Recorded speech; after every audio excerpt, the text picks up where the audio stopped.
వచ్చారు, దోచారు, వెళ్లారు. అర్ధరాత్రి ప్లాన్ ప్రకారం జరిగిపోయిందా చోరీ? పోలీసులకు దొరికింది ఒకే ఒక్క ఆధారం. దాంతోనే వేట మొదలెట్టారు.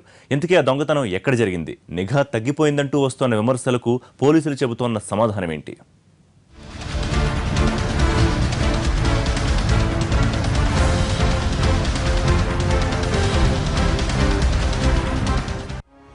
అడ్డు అదుపు లేని దొంగతనాలు, రక్షణ ఇవ్వలేకపోతున్న తాళాలు, పహార పెంచిన ఆగని చోరీలు, పోలీసులకు కొత్త కొత్త సవాళ్లు.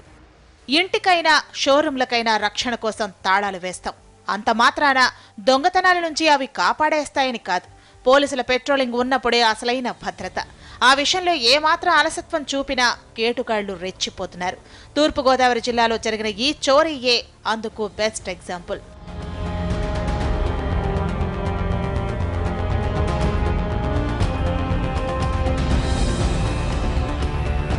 కాకినాడ బోట్ క్లబ్ ఎదురుగా శ్రీరామ్ కంపెనీలో అర్ధరాత్రి దొంగలు పడ్డారు.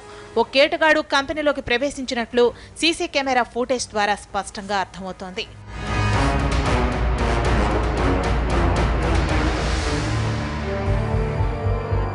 కంపెనీ ఆఫీస్కి వచ్చిన దుండగులు పథకం ప్రకారం వెనుక భాగంలో కిటికీని పగలగొట్టారు. ఓ దొంగ లోపలికి వెళ్లాడు. చకచక అంతా వెతికేశాడు. ఓ అలమారాలో 1,75,000 రూపాయల నగదు, 220 గ్రాముల బంగారాన్ని తోచాడు. ఈ చోరీలో అతనికి మరో ఇద్దరు సహకరించినట్లు పోలీసులు గుర్తించారు. త్వరలోనే వాళ్లను పట్టుకుంటామంటున్నారు.